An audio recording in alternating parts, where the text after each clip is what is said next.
നമ്മളൊരു 500-ന്റെ നോട്ട് എടുത്താൽ അതുമേലൊരു ഉപ്പ് രസം വിശർപ്പിന്റെ ആയിരിക്കണം, കണ്ണീരിന്റെ ആവില്ല. ഏതെങ്കിലും ചെറ്റ 4 വോട്ടിന് ജയിച്ച രാഷ്ട്രീയക്കാരൻ പറയണ എല്ലാം കേൾക്കുന്ന ഒരു അടിമ. അതുകൊണ്ടാണല്ലോ നമ്മുടെ bro Kozhikode collector bro Prashanth കരപ്പയിലിരിക്കുന്നത്. പിണറായി വിജയനും നരേന്ദ്രമോദിയും ഓടുപൊക്കി വന്നതല്ല, കമലമ്മയുടെ കമ്മൽ വിറ്റിട്ട് വന്നതല്ല പിണറായി വിജയൻ. അയാൾ വോട്ട് തേടി വന്നതാണ്. വോട്ട് കൊടുക്കുമ്പോൾ നിങ്ങൾ ആലോചിക്കണം അയാൾ എങ്ങനെ ഭരിക്കും.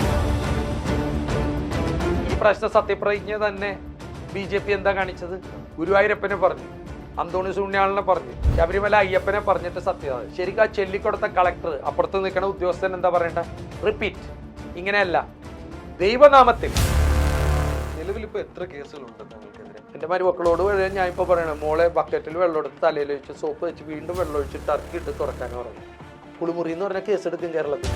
രാഷ്ട്രീയ നേതാക്കന്മാർ പോലീസുകാരോട് നീരിക്കൂ കാല് നക്കൂ എന്ത് പറഞ്ഞാലും 100 പ്രാവശ്യമെങ്കിലും ചെയ്യും. കാരണം അവർ പ്രൊമോഷൻ മതി.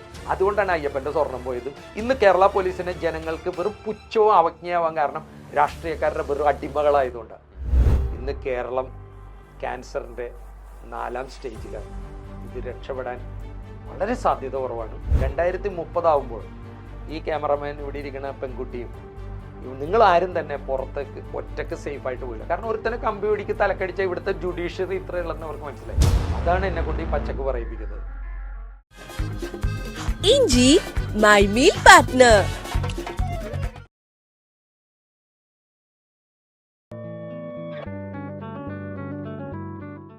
Hi, hello. ഇന്ന് എൻ്റെ കൂടെ ഉള്ളത് ഒരു പ്രൊഡ്യൂസറാണ്. അതിലേറെ എടുത്തു പറയാൻ പറ്റുന്നത് അദ്ദേഹം ഒരു സോഷ്യൽ ആക്ടിവിസ്റ്റ് കൂടിയാണ്. പച്ചയായ സത്യങ്ങൾ ആരുടെയും മുഖം നോക്കാതെ വിളിച്ചു പറയാൻ മനസ്സുറപ്പുള്ള ഒരു വ്യക്തി. Welcome to Milestone Makers presents talk of the town. This is Alin Shah and I have with me Benny Joseph. Welcome to the show sir. നമസ്കാരം. നമസ്കാരം സർ. എനിക്ക് മനസ്സിലാവുന്ന സാറിന് ഏകദേശം 66 വയസ്സായി, 3 മക്കളുണ്ട്, 3 ചെറുമക്കളുണ്ട്. അപ്പോ ഈ ഒരു പ്രായത്തില് നമ്മുടെ നാട്ടിൽ നടക്കുന്ന പല അനീതികളെ പറ്റിയും അല്ലെങ്കിൽ അതിനെതിരായിട്ട് ശബ്ദം ഉയർത്തി വരികയാണ് സാർ മുന്നോട്ട്. ഈ ഒരു പ്രായത്തിൽ അതിനുള്ള ഒരു ആർജവം സാറിന് എവിടെ നിന്നാണ് വരുന്നത്? അല്ലെങ്കിൽ സാർ എപ്പോ തൊട്ടാണ് ഇത് സ്റ്റാർട്ട് ചെയ്തത്? പ്രായം ജസ്റ്റ് ഉള്ളി നമ്പർ. അതെ. രണ്ടാമത് നമ്മുടെ പിൻഗാമികളായ പല മഹാന്മാരെ അവരായിട്ട് ഞാൻ ഉപമിക്കൊന്നുമല്ല കേട്ടോ. പലരും ത്യാഗം ചെയ്ത് ജീവൻ ത്യജിച്ച് ചോര ചിന്തി നേടിയ സ്വാതന്ത്ര്യമാണ് നമ്മളിപ്പോൾ അനുഭവിക്കുന്നത്. ഞാൻ അതിൻ്റെ ഒരു കടുകുമണി മാത്രമാണ് ചെയ്യണത്. ഇന്ത്യ എന്ന മഹാരാജ്യം ജനാധിപത്യം, ലോകത്തെ തന്നെ ഏറ്റവും വലിയ ജനാധിപത്യമാണ് ഇന്ത്യ. പക്ഷെ അത് കശാപ്പ് ചെയ്യുകയാണ് ഇപ്പോൾ. ചിലവരുടെ കുടുംബപരമായി കയ്യിലായി, പാർട്ടിപരമായി, മതപരമായി ഈ ജനാധിപത്യം ആധിപത്യത്തിലേക്ക് പോകുന്ന ദുഃഖം കണ്ടിട്ടും ഞാൻ അനുഭവിച്ച എൻ്റെ അപ്പൻ എനിക്ക് തന്നതും പ്രകൃതിയായ എല്ലാ സാധനങ്ങളും നമ്മുടെയല്ല. അത് എൻ്റെ അപ്പൂപ്പൻ അപ്പന് കൊടുത്ത്, അപ്പൻ എനിക്ക് തന്ന്, ഞാൻ മക്കൾക്ക് കൊടുത്ത്, മക്കൾക്ക് കൊടുത്ത് തലമുറകൾ കൈമാറേണ്ടതാണ് പ്രകൃതി. അത് ഇന്നിപ്പോൾ പല വലിയ കോർപ്പറേറ്റ് കമ്പനിയുടെ അടുത്തോട്ട് പോവാണ്. വലിയ വലിയ കടൽപ്പുറങ്ങൾ, നമ്മുടെ ധാതുക്കൾ, കൃഷി, കാട്, കായൽ, കടല്, പുഴകൾ, സുന്ദരമായ പല സ്ഥലങ്ങളും ഇന്ന് കോർപ്പറേറ്റിൻ്റെ കയ്യിൽ, മുതലാളിമാരുടെ കയ്യിൽ, കാശുള്ളവരുടെ അടുത്ത് പോവാണ്. ഇപ്പം ഞാൻ ചെറുപ്പത്തിലെ മൂന്നാറിൽ പോകുമ്പോൾ ഇഷ്ടംമാതിരി വെള്ളച്ചാട്ടത്തിൽ കുളിച്ചിട്ടുള്ള, ഇന്ന് നിങ്ങൾക്ക് അവിടെ കയറാൻ പറ്റില്ല. പല സ്ഥലത്തും കമ്പിവേലി ആയിപ്പോയി. പല തീർത്ഥാടന കേന്ദ്രങ്ങളിലും ടൂറിസം പ്ലേസിലും നിങ്ങൾക്ക് ഇന്ന് കയറാൻ പറ്റണില്ല. കാരണം പ്രകൃതി ആരുടെയും കുത്തകയല്ല. ഈ ലോകത്ത് നമുക്ക് പങ്കുവെച്ച് തന്നിട്ടുള്ള ദൈവം ഞാനും നിങ്ങളും. ഇപ്പോൾ കേരളത്തിൽ പല കടപ്പുറങ്ങളും പ്രൈവറ്റ് ഹോട്ടൽസിൻ്റെ, ഞാൻ കോവളത്ത് പോയി കുളിച്ച എല്ലായിടത്തും ഇനി നിങ്ങൾക്ക് കുളിക്കാൻ പറ്റില്ല. മാരാരി ബീച്ചിലോ വർക്കലയിലോ നിങ്ങൾക്ക് എല്ലായിടത്തും കുളിക്കാൻ പറ്റില്ല. നഷ്ടപ്പെടുകയാണ് നിങ്ങളെല്ലാം. അങ്ങനെ എല്ലാം നഷ്ടപ്പെടുന്ന ഈ കാലഘട്ടത്തിൽ നമ്മൾ ആരൊക്കെ കൊല്ലുമെന്ന് പറഞ്ഞാലും നമ്മൾ 36,000 ദിവസം ജീവിക്കോളൂ അല്ലേ? 100 വയസ്സ് ഒരു കൊതിയാണ്. അത്രയൊന്നും പോവില്ല. പ്രത്യേകിച്ച് നിങ്ങളൊക്കെ അത്രയും കൂടി പോവില്ല. കാരണം നല്ല ശ്വാസമോ നല്ല ഓക്സിജനോ നല്ല കുടിവെള്ളമോ ഇല്ലാതെ കഷ്ടപ്പെടുകയാണ് നിങ്ങൾ. നിങ്ങളുടെ കയ്യിൽ 1.5 ലക്ഷം രൂപയുടെ ആപ്പിൾ ഫോണൊക്കെ ഉണ്ട്, റോൾസ് റോയ്സ് വണ്ടിയുണ്ട്. പക്ഷെ നിങ്ങൾ 40-50 രോഗിയാവുകയാണ്. സമ്പാദിച്ചത് മുഴുവൻ പോകണം. അതാണ് എൻ്റെ ദുഃഖം. അതാണ് എന്നെ കൊണ്ട് ഈ പച്ചക്ക് പറയിപ്പിക്കുന്നത്. ആക്ച്വലി ആർക്കെതിരെയാണ്? അതായത് നമ്മുടെ ഇന്നത്തെ നിയമസംവിധിക്കെതിരെയാണോ, അതോ നമ്മുടെ പോലീസിനെതിരെയാണോ, അതോ നമ്മുടെ ഗവൺമെന്റിനെതിരെയാണോ? ആ ചോദ്യം വളരെ ബാലിഷ്യമാണ്. മോൻ എന്താ പഠിച്ചത്? ഞാൻ MBA പഠിച്ചത്. പഠിക്കേണ്ടത് MBA അല്ല. പഠിക്കേണ്ടത് ആദ്യം നാട്ടറിവുകൾ, തിരിച്ചറിവുകൾ, മാതാപിതാക്കൾ, നമ്മുടെ ഹിസ്റ്ററി മറന്ന്, മൂഡ് മറന്ന് എന്ത് പഠിച്ചാലും ഒന്ന് MBA എനിക്ക് ഭയങ്കര ശത്രുതയുണ്ട്. കാരണം MBA പഠിപ്പിക്കുന്ന മറ്റൊരുത്തനെ എങ്ങനെ പറ്റിക്കാമെന്നാണ്. മനസ്സിലാവണ്ട? അപ്പോൾ ആദ്യം പഠിക്കേണ്ടത് ഹിസ്റ്ററിയാണ്. ഹിസ്റ്ററിയിൽ ആദ്യം ചെയ്യേണ്ടതെന്ന് വെച്ചാൽ all Indians are my brothers and sisters എന്നുള്ള ഒരു മഹാവചനം നമ്മൾ സ്കൂളിൽ പഠിക്കുമ്പോൾ ചെയ്യുമായിരുന്നു. ഈ ഇരിക്കുന്ന എൻ്റെ സഹോദരിയും നിങ്ങളെൻ്റെ സഹോദരനാണെന്നുള്ള അത് ഉൾക്കൊള്ളാണ്ട് മൾട്ടി ലെവൽ മാർക്കറ്റിങ്ങും അടിയിൽ ആളെ ചേർക്കലും ഏത് മേഖലയിലും, ആരോഗ്യ മേഖലയിലായാലും ബാങ്കിലായാലും റിയൽ എസ്റ്റേറ്റിലായാലും ഒരാൾ മിടുക്കനാവുക. എൻ്റെ കുറേ കാശും 2 റോൾസ് റോയ്സും ഉണ്ടെങ്കിൽ ഞാൻ മിടുക്കനാണ്, ഉന്നതനാണ്, പ്രമുഖനാണ്. അതല്ല, അതിൽ കണ്ണീര് പാടില്ല.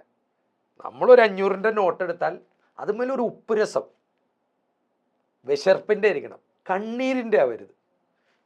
ഞങ്ങളൊരു വലിയ ബിസിനസ് ഫാമിലി ആയിരുന്നു ഇവിടെ കേരളത്തിൽ.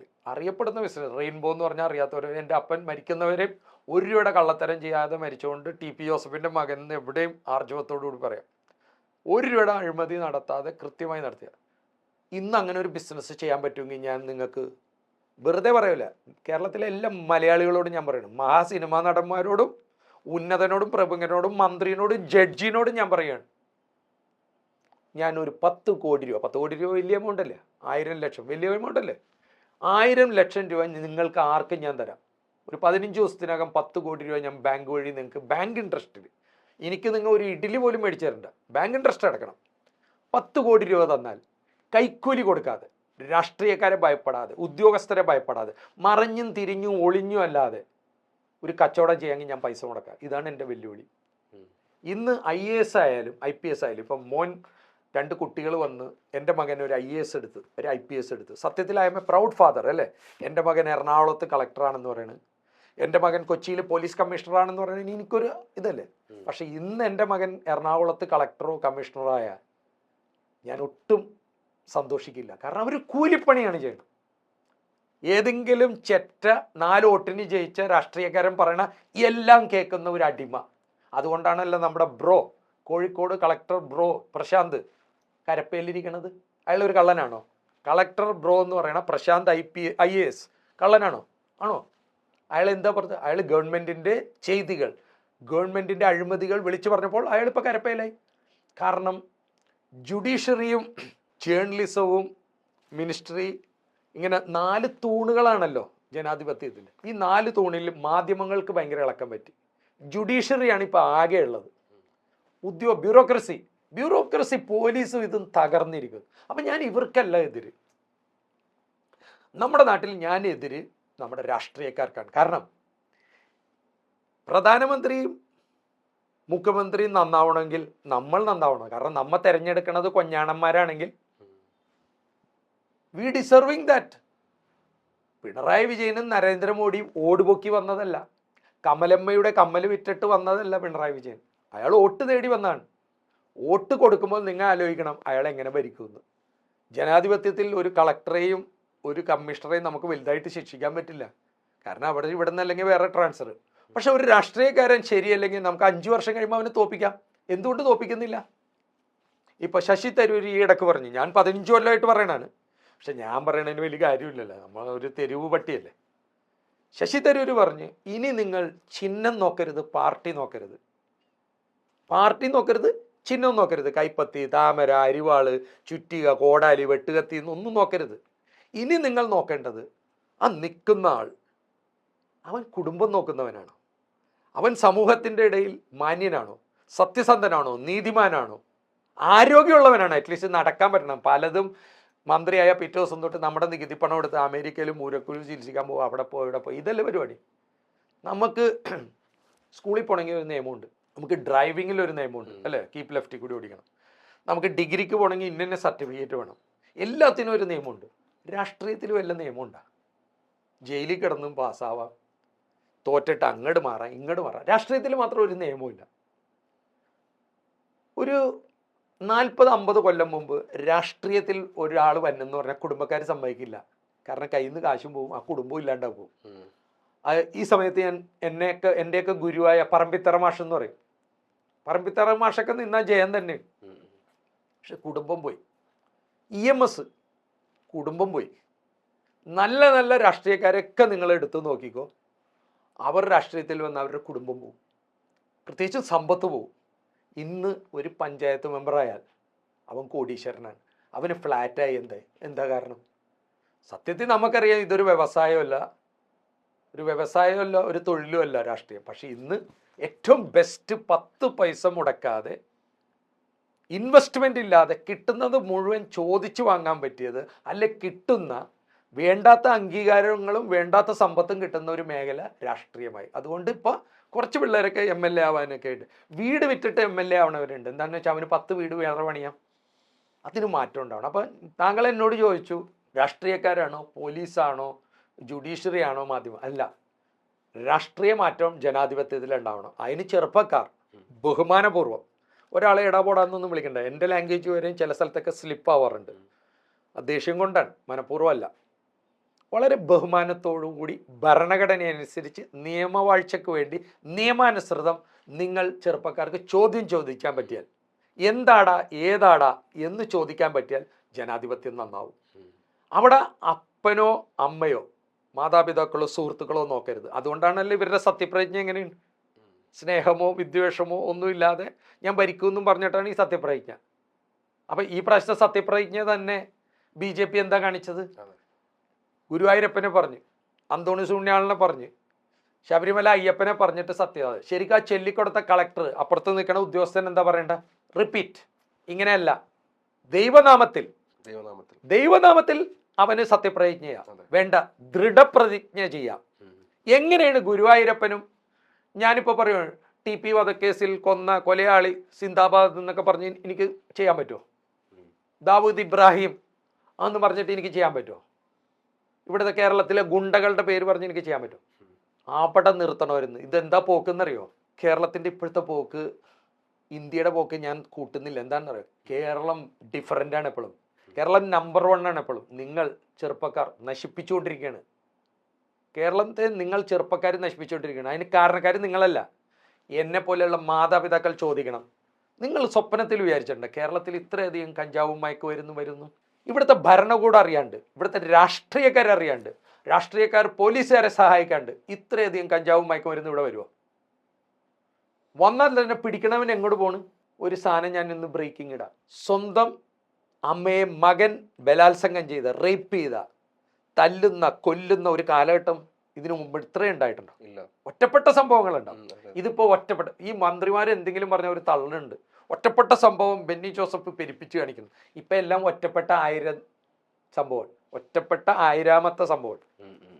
ഞാൻ പറയുന്ന കാര്യം, എൻ്റെ ആങ്കർ എന്നെ ഇൻ്റർവ്യൂ ചെയ്യുന്ന താങ്കൾ ഒരു കാരണവശാലും മൂളി പോരുത്. താങ്കൾ എന്നോട് തർക്കിക്കണം. ഞാൻ പറയുന്ന കാര്യം തെറ്റാണെങ്കിൽ അത് തെറ്റാണെന്ന് പറഞ്ഞാലാണ് ഇൻ്റർവ്യൂ നന്നായിട്ട് പോകുന്നത്. ഇപ്പോൾ ഇവിടെ പ്രായമോ എൻ്റെ യോഗ്യതയോ ഒന്നും നിങ്ങൾ കാണരുത്. എന്നെ ലെഫ്റ്റ് റൈറ്റ് നിങ്ങൾ എനിക്ക് തരണം. അതാണ് ജനാധിപത്യം. എന്നെ നിങ്ങൾ ബഹുമാനിച്ചോ, പ്രായത്തിനും കൊണ്ടും മറ്റുകൊണ്ടും നിങ്ങൾ എന്നെ ബഹുമാനിച്ചോ. പക്ഷെ ചോദിക്കേണ്ട ചോദ്യം നിങ്ങൾ എന്നോടായാലും മുഖ്യമന്ത്രിനോടായാലും ജഡ്ജിനോടായാലും ചോദിച്ചാൽ ഇന്ത്യ നന്നാവും, കേരളം നന്നാവും, ജനാധിപത്യം നന്നാവും, ഈ നാട് നന്നാവും. അല്ലാണ്ട് മമ്മൂട്ടി മോഹൻലാൽ വലിയ വലിയ സിനിമാ നടന്മാർ, ഉന്നതനും പ്രമുഖനും കാശുള്ളവനും മറ്റവനൊക്കെ തെറ്റ് ചെയ്യുമ്പോൾ അത് അമേദ്യം അമൃതാണെന്നും പറഞ്ഞ് ഭക്ഷിച്ചാൽ നിങ്ങൾ ദിവസവും അമേദ്യം തന്നെ കഴിക്കേണ്ടി വരും. ഇഞ്ചി മൈ മീൽ പാർട്ട്ണർ. ഞാൻ ചോദിക്കട്ടെ, ഇപ്പൊ ഇത്രയധികം പ്രശ്നങ്ങൾ നമുക്കറിയാം. ഇത് സാർ പറയുന്നതിന് മുന്നേയും ആൾക്കാർ ഇതൊക്കെ നമ്മൾ പല രീതിയിലും അറിയുന്ന കാര്യങ്ങളാണ്. ഇത്രയധികം പ്രശ്നങ്ങൾ നമ്മുടെ സൊസൈറ്റിയിൽ നിന്ന് നടക്കുന്നുണ്ട്. ചിലതൊക്കെ പോലീസിന്റെ ഒക്കെ അറിവോട് കൂടി, പോലീസാണ് ഇപ്പൊ ഏറ്റവും വലിയ ക്രിമിനൽ. അതെ, അപ്പൊ അതൊക്കെ നടക്കുന്നുണ്ട്. പിന്നെയും എന്തുകൊണ്ടായിരിക്കും ആൾക്കാർ ശരിക്കും മാനിപ്പുലേറ്റ് ആവുന്നുണ്ടോ? അതായത് ഈ വോട്ടിങ്ങിന്റെ സമയം എത്തുമ്പോൾ ഇതേ ആൾക്കാരെ തന്നെ വീണ്ടും വോട്ട് ചെയ്ത് ചെയ്യിപ്പിക്കുന്നത്. അപ്പോൾ അതൊരു തരം മാനിപ്പുലേഷൻ തന്നെയല്ലേ? അല്ല, 2020 എന്നൊരു പ്രസ്ഥാനം വലിയ മലമറിക്കണ പ്രസ്ഥാനമൊന്നുമല്ല. പക്ഷെ അവർക്ക് അഴിമതിയില്ല, കളവില്ല. എന്താ 2020 ജയിക്കാത്തത്? കാരണം ഇവിടുത്തെ വലിയ വലിയ ഡോക്ടർമാർ, വലിയ സിനിമാ നടന്മാർ, വലിയ ഫ്ലാറ്റ് ബിൽഡേഴ്സ്, സമൂഹത്തിൽ വലിയ വലിയ കച്ചവടം ചെയ്യണവർ, സാബു എം ജേക്കബോ ബെന്നി ജോസഫ് ഇലക്ഷന് നിന്നാൽ വോട്ട് ചെയ്യോ?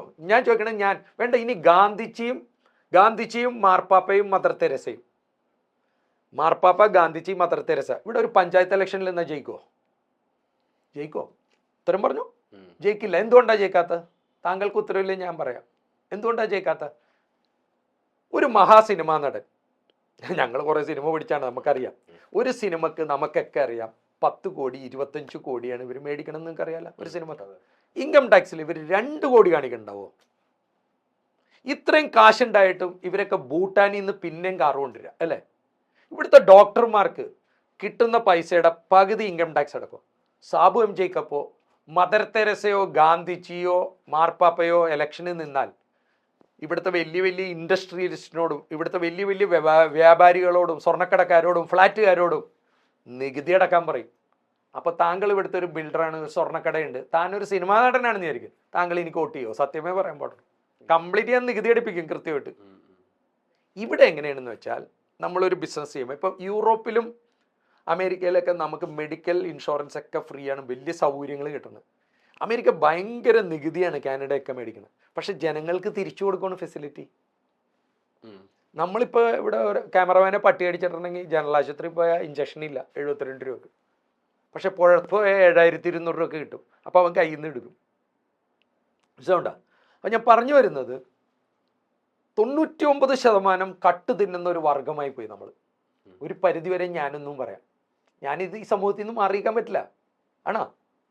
എന്തെങ്കിലും തെറ്റ് ചെയ്യാതെ കക്കാതെ ജീവിക്കാൻ പറ്റാത്തൊരു വിദ്യാഭ്യാസം. അതാണല്ലേ ഞാൻ 10 കോടി രൂപ ഓഫർ ചെയ്തിട്ട് ആരും വരാത്ത. നിങ്ങൾക്ക് 3 പേർക്ക് ആദ്യ അവസരം തന്നെ, 2 ക്യാമറമാനും എൻ്റെ 10 കോടി രൂപ ഞാൻ തരാം നിങ്ങൾക്ക്.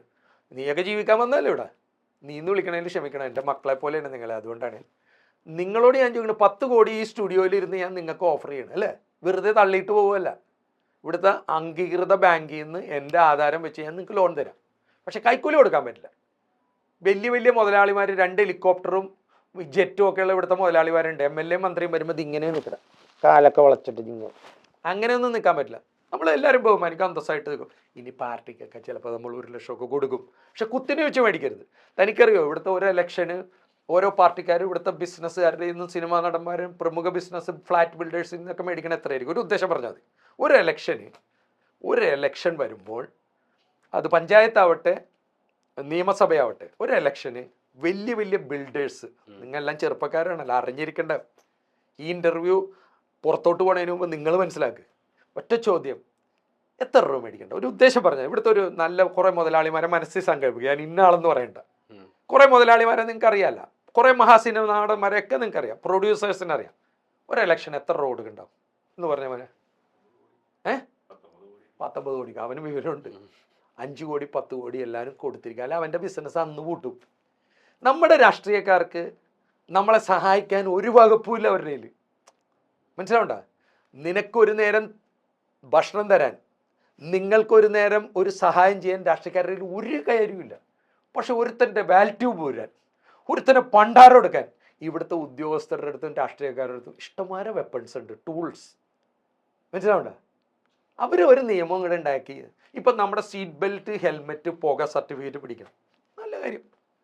നമ്മുടെ സേഫ്റ്റിക്ക് വേണ്ടി ഹെൽമെറ്റ്, സീറ്റ് ബെൽറ്റ്, പുക. നമ്മുടെ സ്കൂട്ടറിൻ്റെയൊക്കെ പുക ചെക്ക് ചെയ്യണമെങ്കിൽ പെടലിക്കെട്ടടിക്കണം. KSRTC അതിൻ്റെ അപ്പുറത്ത് കൂടി പോണത് കരിപ്പുക അടിച്ച് മറ്റേ ദിലീപിൻ്റെ പടത്തിലെ പോലെ വെളുത്ത കന്യാസ്ത്രീ കറുത്ത കന്യാസ്ത്രീ ഒരു ബസ് പോയാൽ അല്ലേ? ഞാൻ ചോദിക്കണത്, ഇത് ഗവൺമെൻറ് ചെയ്യുമ്പോൾ ഒരു റോഡിൽ ഒരു വലിയ ആൾ ചാവുന്ന കുഴി ഉണ്ടായാൽ അതിനൊരു ഉത്തരവാദി ഉണ്ടാവണ്ടേ?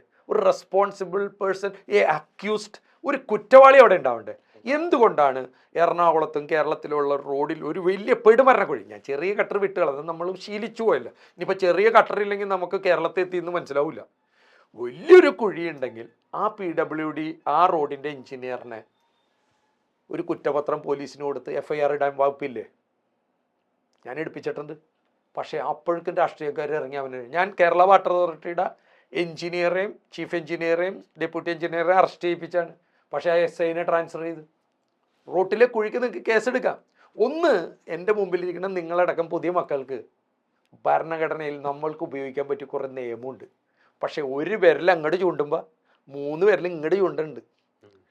അപ്പം കേരളത്തിൽ ഇന്ന് ഇങ്ങനെ ചൂണ്ടാൻ പറ്റിയവരില്ല. എന്താണെന്നറിയാം? അവൻ 3 കള്ളത്തരം ചെയ്യണവനാ. ഇന്നിവിടെ നിങ്ങൾ ഏത് വലിയവനെടുത്തോ, എന്തെങ്കിലും തട്ടിപ്പും വെട്ടിപ്പും ചെയ്ത് ജീവിക്കണ ഒരു നാട്ടിൽ ഇനി ഇതിനൊരു മാറ്റം വേണമെങ്കിൽ പൊളിച്ചെഴുത്ത് വേണം. നമ്മുടെ പ്രശസ്തനായ ക്യാൻസർ രോഗ വിദഗ്ധൻ ഡോക്ടർ VP ഗംഗാധരനുണ്ട്. ക്യാൻസറിൻ്റെ ഇന്നറിയപ്പെടുന്ന ദൈവതുല്യനായ ഒരു ഡോക്ടറാണ്. ഡോക്ടർ VP ഗംഗാധരൻ്റെ അടുത്ത് ചെന്നാൽ, ഒരു ക്യാൻസർ പേഷ്യൻറ്റുമായിട്ട് ചെന്നാൽ, ഒരു 1ാം സ്റ്റേജ് 2ാം സ്റ്റേജൊക്കെ ആണെങ്കിൽ പറയും മരുന്ന് കൊടുക്കാൻ പറയും. 3, 4, 5 ആയി കഴിഞ്ഞാൽ അദ്ദേഹത്തിന് വളരെ വേണ്ടപ്പെട്ടവരോട് പറയണ എങ്ങനെയാണ്, ഇനി വലിയ മരുന്നൊന്നും കൊടുക്കണ്ട, അവർ വല്ല വേളാങ്കണ്ണിയാ ദുബായിയാ സിംഗപ്പൂരൊക്കെ പോയി വലിയ ധ്യാനകേന്ദ്രത്തിലേക്ക് പോയി ഇഷ്ടമുള്ളതൊക്കെ കഴിച്ച് വേദന വല്ലതും വന്നാൽ മരുന്ന് കഴിച്ച് ഇതാക്കുക, വെറുതെ കീമോതെറപ്പിയും അതും ഇതൊക്കെ കുടുംബം വെക്കണ്ട. 4ാം സ്റ്റേജായ രക്ഷയില്ലെന്ന് പറയും. വളരെ ദയനീയമായി സങ്കടപ്പെട്ടുകൊണ്ട് ഞാൻ പറയുകയാണ്, ഇന്ന് കേരളം ക്യാൻസറിൻ്റെ 4ാം സ്റ്റേജിലാണ്. ഇത് രക്ഷപ്പെടാൻ വളരെ സാധ്യത കുറവാണ്.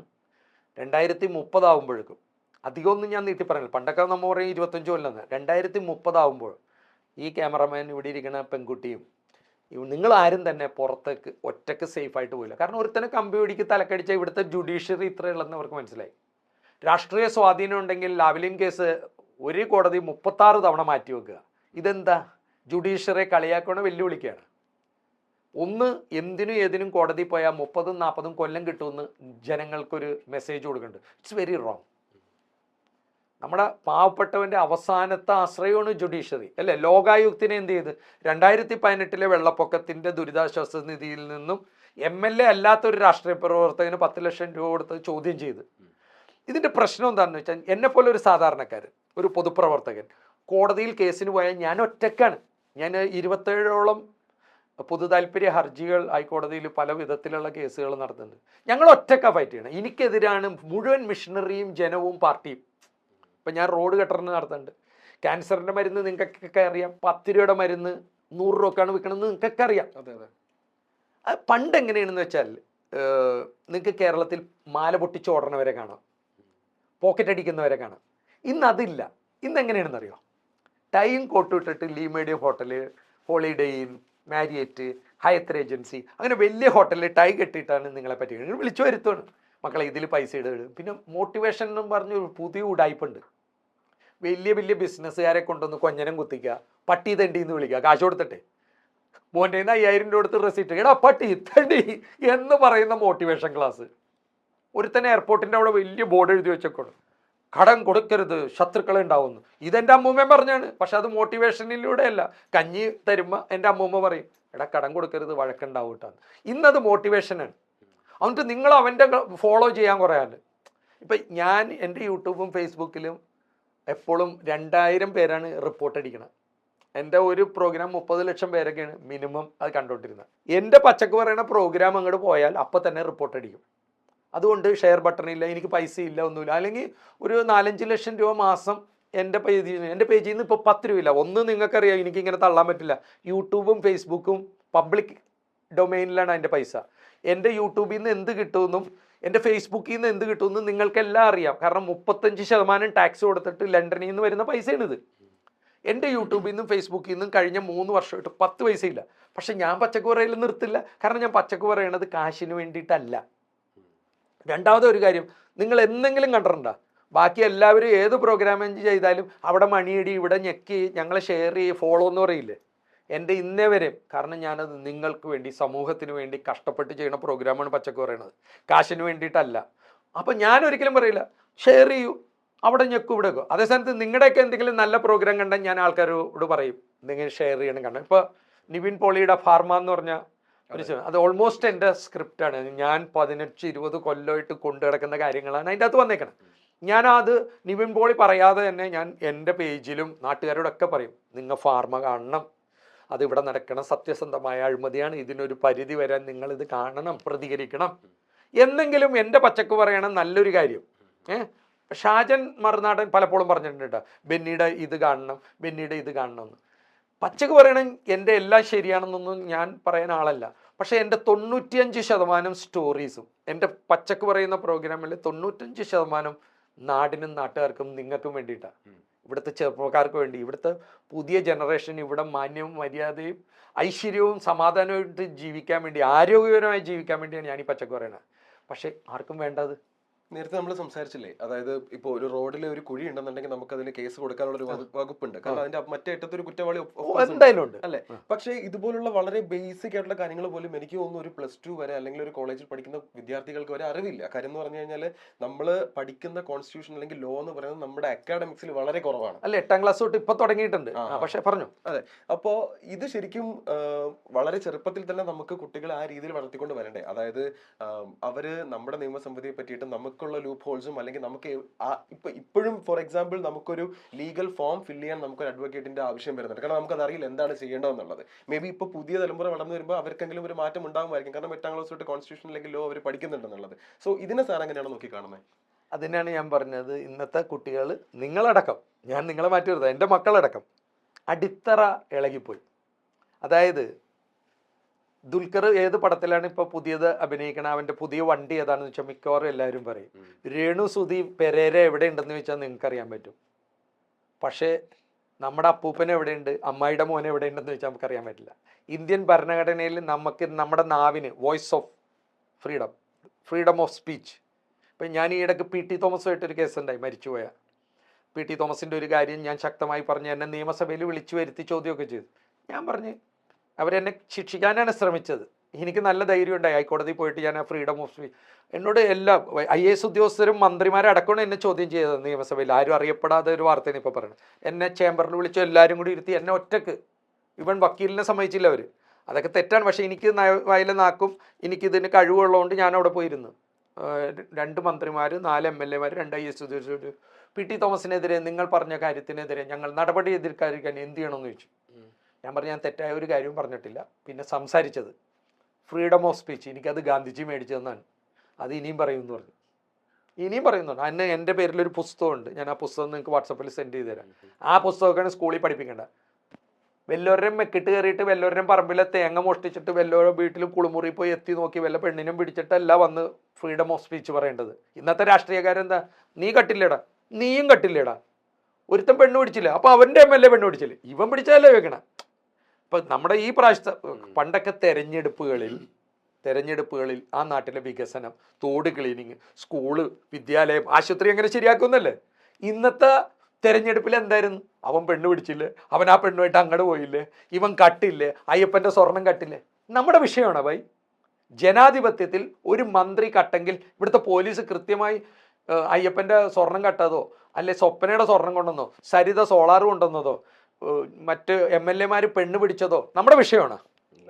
അവനങ്ങോട്ട് തോപ്പിച്ചാൽ പോരെ. അപ്പോൾ പെണ്ണ് പിടിക്കണവൻ ജയിക്കണ്ടെങ്കിൽ നമ്മൾ വോട്ടർമാർ, എൻ്റെ ഭാഷ പറഞ്ഞ ഊളകളായതുകൊണ്ടല്ലേ. അപ്പോൾ ഭരണഘടന പഠിക്കണം, നമ്മുടെ അവകാശങ്ങൾ പഠിക്കണം. പക്ഷേ ഒരു കാര്യം പറയാം, എല്ലാവരും നമ്മുടെ അവകാശങ്ങളെക്കുറിച്ച് പഠിക്കാൻ തയ്യാറാണ്. പക്ഷേ നമുക്ക് കുറച്ച് റൈറ്റ്സ് ആൻഡ് ഡ്യൂട്ടീസ് ഉണ്ട്, നമുക്ക് കുറച്ച് കടമയും കർത്തവ്യവും ഉണ്ട്, അത് പഠിക്കില്ല. എന്താണ്, നമ്മളാദ്യം കീപ്പ് ലെഫ്റ്റിൽ കൂടി വണ്ടി ഓടിക്കണം, നോ എൻട്രി കൂടി. ഒരു വണ്ടി പാർക്ക് ചെയ്യുമ്പോൾ വേറൊരുത്തിന് ബുദ്ധിമുട്ടുണ്ടാവുമെന്ന് ചോദിച്ചല്ലേ നമ്മൾ യൂറോപ്പിലും ദുബായിലും വണ്ടി പാർക്ക് ചെയ്യണത്. പക്ഷെ നമ്മളൊരു മോട്ടോർ സൈക്കിൾ കൊണ്ട് ഒരു കാറിൻ്റെ മുമ്പിൽ വെക്കുമ്പോൾ നിങ്ങൾ ആലോചിക്കാറുണ്ടോ? ഉണ്ടെങ്കിൽ നെഞ്ചത്ത് കൈ വെച്ച് പറ, ബൈക്ക് വെക്കുമ്പോൾ അവൻ ഇനി വണ്ടി എടുക്കുമ്പോൾ എത്ര ബുദ്ധിമുട്ടും. സെൽഫ് ഡിസിപ്ലിൻ നമ്മുടെ നാട്ടിലില്ല. ഞാൻ ദുബായിൽ 28 കൊല്ലം വർക്ക് ചെയ്തതാണ്. ഞാൻ ഇങ്ങനൊരു മനുഷ്യനാവാൻ കാര്യം ആ രാജ്യവും അവിടുത്തെ നിയമവും അവിടുത്തെ ഭരണാധികാരികളുമാണ്. ഇവിടെ നിന്ന് എവിടെയെങ്കിലും ഇട്ടിട്ടോ പിന്നെ പിടിച്ചാലും പറയും 1000 രൂപയല്ലേ ഉള്ളു അല്ലേ, അല്ലെങ്കിൽ MLA നെ കൊണ്ട് വിളിച്ചു പറയിപ്പിക്കും. നമ്മൾ മറ്റൊരാളെ ഡിസ്റ്റർബ് ചെയ്യരുത്. ഞാൻ ഈ ഇടയ്ക്ക് യൂറോപ്പിൽ പോയപ്പോൾ നമ്മൾ ചില സ്ഥലത്തൊക്കെ ചെന്നിങ്ങനെ ഈ കൗണ്ടറിൽ ചെന്നിങ്ങനെ വായം പൊളിച്ച് നിൽക്കും. നമ്മൾ വേറെ ശ്രദ്ധയിലായിരിക്കും. ചിലപ്പോൾ ഫ്രണ്ട്സ്, എൻ്റെ കുറേ ഫാൻസ് ഉണ്ട്, അവരൊക്കെ ഇട്ട് സമയം നോക്കുമ്പോൾ പുറകിലൊരു 10-20 മദാമയും സായിപ്പും വെയിറ്റിങ്ങിൽ. അവർ നമ്മളെ ഡിസ്റ്റർബ് ചെയ്യില്ല. അവർ വിചാരിച്ചാൽ ഞാൻ ക്യൂയിലാണെന്നാണ്. അപ്പോൾ അവരോട് ഞാൻ സോറി പറയും. അവിടെ അനാവശ്യമായിട്ട് ഹോൺ അടിക്കില്ല, ഹോൺ അടിച്ചാൽ തെറിയാണ്. ഇവിടെ എങ്ങനെയാണ്, നമ്മൾ റെഡ് സിഗ്നലിൽ കിടന്നാലും പുറകിലുള്ളവൻ ഹോൺ അടിക്കും. ഒരു ഡെഡ് എൻഡിൽ പോയി വലിയൊരു കുഴി ഞാനൊന്ന് ബ്രേക്ക് ഔട്ടിയാലും പുറകിൽ ഹോൺ അടിക്കും. അപ്പം നമ്മൾ ആദ്യം ശരിയാണ്, ഞാൻ നേരെ ആയിക്കോളാം, ഞാൻ നന്നായിക്കോളാം, നിങ്ങൾ നന്നാവാൻ ശ്രമിച്ചാൽ മതി. ഞാൻ ചിലത് കാണിച്ചു തന്നതിൽ എനിക്ക് LDF UDF BJP എന്നില്ല, എനിക്ക് ക്രിസ്ത്യാനി ഹിന്ദു മുസ്ലിം എന്നില്ല. ഞാൻ എപ്പോഴും ന്യായത്തിന്റെ വശത്ത്, മനുഷ്യത്വത്തിന്റെ ഭാഗത്താണ്. നിലവിൽ ഇപ്പോൾ എത്ര കേസുകളുണ്ട് താങ്കൾക്കെതിരെ? എനിക്കിപ്പോൾ കുറെ കുറഞ്ഞു. ഇപ്പം എന്നാലും 5-6 ഉണ്ട്. 6 എന്നൊക്കെ പറഞ്ഞാൽ ജീവിതത്തിൽ ബർത്ത്ഡേ, വെഡിങ് ആനിവേഴ്സറി, എന്തെങ്കിലും കല്യാണത്തിന് പോകണമെങ്കിൽ കേസ് നോക്കിയിട്ട് പോകാൻ പറ്റുള്ളൂ. അതൊന്നും ഞാൻ അറിയാത്ത. നിങ്ങൾ കണ്ടിട്ടുണ്ടെന്നറിയില്ല, ഈ ഇടയ്ക്ക് 86 വയസ്സായ ഒരു അമ്മാമ്മ മുനമ്പത്ത്, ഞാൻ ജീവിതത്തിൽ കാണാത്ത അമ്മാമ്മയാണ്. ഒരു ഓട്ടോറിക്ഷക്കാരൻ എന്നെ വിളിച്ചിട്ട് പറഞ്ഞു അമ്മാമ്മയുടെ കുടിവെള്ളം പൈപ്പ് കട്ട് ചെയ്തിട്ട് 1 വർഷവും 3 മാസവും എന്ന് പറഞ്ഞു. അതായത് 15 മാസം. ഞാൻ ഇവിടുന്ന് വണ്ടി എടുത്ത് പോയി അവരുടെ പുതിയ കണക്ഷൻ 36,000 രൂപ. എനിക്ക് ഫ്രണ്ട്സ് ഓഫ് ബെന്നി ജോസഫ് എന്ന് പറഞ്ഞ ഒത്തിരി നല്ല സുഹൃത്തുക്കളുണ്ട്. ലോകത്തെ 72 രാജ്യത്തും എനിക്ക് കുറേ നല്ല ഫ്രണ്ട്സ് ഉണ്ട്. അപ്പം അവരോടൊക്കെ വിളിച്ചു പറഞ്ഞാൽ ഞങ്ങൾ പൈസ കളക്ട് ചെയ്യില്ല, നേരിട്ടാണ് എല്ലാം. അപ്പം ഞാൻ വാട്ടർ അതോറിറ്റിയിൽ വിളിച്ചു പറഞ്ഞു അമേരിക്കയിലുള്ള സീസിലും ദുബായിലുള്ള ലാലും അയർലൻഡിലെ ജോസും അമേരിക്കയിലുള്ള ജോസ് മാക്കിൽ അങ്ങനെ കുറേ പേരും കൂടി 36,000 രൂപ അപ്പം തന്നെ വാട്ടർ അതോറിറ്റിയിൽ അടച്ചു.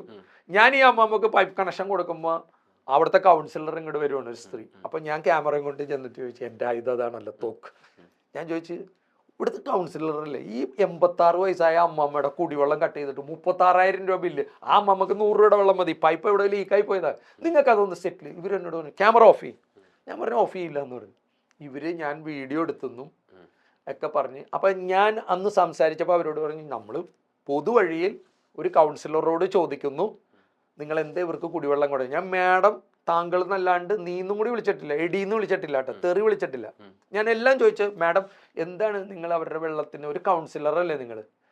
പക്ഷെ അവർ പറഞ്ഞു വീഡിയോ ഓഫ് ചെയ്തപ്പം ഞാൻ ഒരു വാക്ക് പറഞ്ഞു. ഞാൻ പറഞ്ഞു ഇത് നമ്മൾ പൊതുമധ്യത്തിൽ ജനങ്ങളുടെ മുന്നിൽ റോട്ടിൽ നിന്നല്ലേ, കുളിമുറിയിലൊന്നും അല്ലല്ല എന്ന് പറഞ്ഞു. ഈ കുളിമുറി എന്ന് പെണ്ണുങ്ങളോട് പറയാൻ പാടില്ല, അറിയാമോ? കുളിമുറി എന്ന് പറയാൻ പാടില്ലാണ്ട് എനിക്കെതിരെ കേസെടുത്ത്. അപ്പം ഞാൻ മുനമ്പം സിയോട് ചോദിച്ച് ഇതെന്താ കേസ് എന്ന് ചോദിച്ചപ്പോൾ നിങ്ങൾ കുളിമുറി എന്ന് പറഞ്ഞപ്പോൾ ഇവർക്ക് വികാരം വന്നെന്ന്. അപ്പോൾ ഞാൻ കുളിമുറി എന്ന് അത് ആരും പറയാറില്ല, വെള്ളം തലയിലൊഴിച്ച് സോപ്പ് മേത്ത് തേക്കണം എന്നൊക്കെ പറയണം. എൻ്റെ മരുമക്കളോട് പറയാൻ ഞാൻ ഇപ്പോൾ പറയണം മോളെ ബക്കറ്റിൽ വെള്ളം എടുത്ത് തലയിലൊഴിച്ച് സോപ്പ് വെച്ച് വീണ്ടും വെള്ളം ഒഴിച്ച് ടർക്കി ഇട്ട് തുടക്കാനാണ് പറയണം. കുളിമുറി എന്ന് പറഞ്ഞാൽ കേസെടുക്കും കേരളത്തിൽ. സത്യം ഉണ്ടായ കാര്യമാണ്. അണ്ടി ഹൈക്കോടതിയിൽ നിന്ന് മുൻകൂ ഈ ഒരു ഹൈക്കോടതി പോയി ഒരു മുൻകൂർ ജാമ്യം എടുക്കണമെങ്കിൽ 50,000 രൂപ പോകും. ഇനി നടത്തണ്ടേ? അപ്പോൾ പോലീസിൻ്റെ കയ്യിൽ ഇത്ര ഊളത്തരമുണ്ട്. വേറൊരു ദിവസം കൂടി അറിയോ, ഇതിനെന്നെ ചോദ്യം ചെയ്യാൻ മുനമ്പത്ത് വിളിച്ചു. ഞാൻ മുനമ്പത്ത് എന്ന് തന്നെ CA കൂടി ചോദ്യം ചെയ്യുകയാണ്. അപ്പം അവർ പറഞ്ഞു ഇത് പാർട്ടി ഇടപെട്ടിട്ട് ഞങ്ങൾ എടുത്തു പോയി, ഞങ്ങൾക്ക് ഒരു നിവൃത്തിയില്ലെന്ന്. അപ്പോൾ കൂലിപ്പണിയാണെന്ന് എന്നോട് പറഞ്ഞു. നോക്കിയപ്പോൾ DYFക്കാരും പാർട്ടിക്കാരും കൂടി ഒരു 50-60 പേര് പോലീസ് സ്റ്റേഷൻ്റെ മുമ്പിൽ ഉപരോധം, എന്നെ തല്ലണവർക്ക് പോലീസ് സ്റ്റേഷനിൽ. CA പാർട്ടിക്കാരവരോ വിളിച്ചു പറഞ്ഞിട്ട് CA എൻ്റെ കൈമ പിടിച്ച് പുറത്തോട്ട് ഇടാൻ നോക്കണം. ഞാൻ സ്റ്റേഷൻ്റെ അകത്തോട്ട് കയറി ഇയാൾ എന്നെ തള്ളി പുറത്തിടും. എന്തിനാണെന്നറിയാം ഇവരെ കൊണ്ട് തല്ലിക്കാൻ. ഞാൻ അകത്ത് നിന്നിട്ട് ആലുവ SP വിളിച്ചു പറഞ്ഞു. ആലുവ SP പോലീസ് സെക്യൂരിറ്റിയോടുകൂടിയാണ് എന്നെ ഹയത്ത് ഏജൻസി ഗ്രാൻഡ് ഹയത്ത് ബോൾഗാട്ടി വരെ എന്നെ കൊണ്ടുവന്നാക്കിയത്. പിന്നെ അവിടെ ഇരുന്ന് നമ്മളൊരു ബിയറൊക്കെ അടിച്ച് നമ്മൾ ഫ്രണ്ട്സൊക്കെ ആയിട്ട് കുറച്ച് ഭക്ഷണം കഴിച്ചിട്ടാണ് പോകുന്നത്. അപ്പോൾ ഇതിൻ്റെ അകത്തുള്ള കാര്യം ഞാൻ ഇന്നും കൂടി പറഞ്ഞോട്ടെ. എനിക്കെതിരെ കുളിമുറി എന്ന് പറഞ്ഞപ്പോൾ മുനമ്പം പോലീസ് കേസെടുത്ത്. പക്ഷെ മുനമ്പം പോലീസിൽ 40 പേര് പോലീസ് സ്റ്റേഷൻ ഉപരോധിച്ച് എന്നെ തല്ലണം എന്ന് പറഞ്ഞൊരു FIR കൂടി ഇടണ്ടേ? എൻ്റെ ചോദ്യം ഇതാണ്, ഒരു പോലീസ് സ്റ്റേഷൻ 40 പേര് 4-5 മണിക്കൂർ ഉപരോധിച്ച് എന്നെ തല്ലണമെന്നും പറഞ്ഞു. എൻ്റെ കേസ് ഞാൻ ആ സ്ത്രീയോട് പറഞ്ഞ് ആ കൗൺസിലറോട് പറഞ്ഞ് ഞാൻ കുളിമുറിയിലൊന്നും വെച്ചല്ലല്ലോ എൻ്റെ ഇൻ്റർവ്യൂ ചെയ്തത്. ഈ കുളിമുറിക്ക് കേസെടുക്കാമെങ്കിൽ എന്നെ 4 മണിക്കൂർ പോലീസ് സ്റ്റേഷനിൽ എന്നെ എൻ്റെ കൂട്ടുകാരെ ഉപരോധിച്ച്, ഞങ്ങൾ മാത്രമല്ല ഞങ്ങൾ 5-8 പേരുണ്ട്, എന്നെ കൂടി സേവിയർ പോൾ എന്ന് പറഞ്ഞിട്ടുണ്ട്, ഉമ്മൻചാണ്ടിയുടെ മരുമോൻ ഡോക്ടർ വർഗീസ് ജോർജ് ഉണ്ട്, ഞങ്ങൾ 5-6 പേരുണ്ട്. മൊഴി കൊടുക്കാൻ പോയപ്പോൾ പോലീസ് സ്റ്റേഷനിലല്ലേ പോയാൽ ജീവനും കൊണ്ട് വരണ്ടേ? ചിലപ്പോൾ തല്ലിക്കൊന്ന് ഇവർ ഇട്ടിട്ട് ഞാൻ ഉണ്ടെന്ന് വരെ ഇപ്പോഴത്തെ പോലീസാണെങ്കിൽ ആടിനെ പട്ടിയെന്ന് എഴുതും. കേരളത്തിലെ നമ്പർ 1 പോലീസാണ്. പക്ഷെ പാർട്ടിയുടെ അടിമയായ ഇതുപോലെ തെരുവ് നായകളെക്കാളും കഷ്ടമാണ്. Kerala police is the best. But political ഇത് വന്നാൽ അവർ പട്ടിക്ക് പിന്നെയും നാണുണ്ട്. എൻ്റെ പട്ടി ഗോൾഡൻ റിട്രീവർ നല്ല അനുസരണയുള്ള, സിഡൗൺ പറഞ്ഞാൽ ഇരിക്കും, സ്റ്റാൻഡപ്പ് പറഞ്ഞാൽ എണീക്കും. പക്ഷേ 10 പ്രാവശ്യം അവനോട് പറയും സിഡൗൺ സ്റ്റാൻഡപ്പ്, സിഡൗൺ സ്റ്റാൻഡപ്പ്. 9 പ്രാവശ്യം കഴിയുമ്പോൾ പട്ടി എന്ന് പറയും ബോ പോടാ മലയാളി എന്ന് പറയും. പക്ഷെ കേരള പോലീസ് അങ്ങനെയല്ല. ഇന്നത്തെ MLA-മാരും മന്ത്രിമാരും MP-മാരും കൗൺസിലർമാരും രാഷ്ട്രീയ നേതാക്കന്മാർ പോലീസുകാരോട് സിഡൗൺ ഇരിക്കൂ കാല് നക്കൂ എന്ത് പറഞ്ഞാലും 100 പ്രാവശ്യമെങ്കിലും ചെയ്യും. കാരണം അവർ പ്രൊമോഷൻ മതി. അതുകൊണ്ടാണ് അയ്യപ്പൻ്റെ സ്വർണം പോയതും. ഇന്ന് കേരള പോലീസിനെ ജനങ്ങൾക്ക് വെറും പുച്ഛവും അവജ്ഞയാവാൻ കാരണം രാഷ്ട്രീയക്കാരുടെ വെറും അടിമകളായതുകൊണ്ടാണ്. എനിക്ക് പോലീസ് എന്ന് പറഞ്ഞാൽ അവരെന്തുകൊണ്ടാണ് ഹോം ഡിപ്പാർട്ട്മെന്റ് എന്ന് വിളിക്കണം എന്നറിയോ? എന്തുകൊണ്ടാണ് പോലീസിനെ മാത്രം ഹോം ഡിപ്പാർട്ട്മെന്റ് എന്ന് പറയുന്നത്? അവർ എൻ്റെ വീടിനും സ്വത്തിനും സംരക്ഷണം തരുന്നതുകൊണ്ടാണ് ഹോം ഡിപ്പാർട്ട്മെന്റ് എന്ന് പറയുന്നത്. അപ്പോൾ അവർ നമ്മളെ കൂടിയാണ് നിൽക്കേണ്ടത്, അല്ലാണ്ട് കൂച്ചാളി കൊലയാളിയായ പാർട്ടിക്കാരെ കൂടിയല്ല. അത് ഏത് പാർട്ടി ആയാലും അവിടെയാണ് പോലീസ്. ഇപ്പം എൻ്റെ മകനാണെങ്കിലും ഞാൻ പറഞ്ഞു എൻ്റെ മകൻ IPS കിട്ടിയെന്ന് വെച്ചോ, എൻ്റെ മകൻ IPS കിട്ടിയിട്ട് കേരള പോലീസിലും ഇന്ത്യൻ പോലീസിലും ഞാൻ വിടില്ല. കാരണം അവന് ഉളത്തരം ചെയ്യാണ്ട് ജീവിക്കാൻ പറ്റില്ല. അപ്പൊ എന്റെ മകനോട് ഞാൻ പറയും നീ കപ്പ നടറാന്ന് പറയും. ഇപ്പോ സാറിന്റെ പ്രൊഫൈൽ എടുത്ത് നോക്കുകയാണെന്നുണ്ടെങ്കിൽ മലയാളത്തിലെ ഒരുപാട് വലിയ ഹിറ്റ് സിനിമകൾ ചെയ്ത ഒരാളാണ്, പ്രൊഡ്യൂസ് ചെയ്ത ഒരാളാണ്. ഇപ്പൊ യോധ പോലെയുള്ള, പഞ്ചാബി ഹൗസ് പോലെയുള്ള വളരെ ദശരഥം, പുതുക്കോട്ടെ, പുതുവാള എന്റെ കുടുംബമാണ് കേട്ടോ സത്യത്തിൽ. അമ്മയുടെ അനിയനാണ് അതിന്റെ മെയിൻ. ഞങ്ങള് ജഗൻ പിക്ചേഴ്സ് അപ്പച്ചൻ. ഓക്കെ, ശരി ശരി ശരി.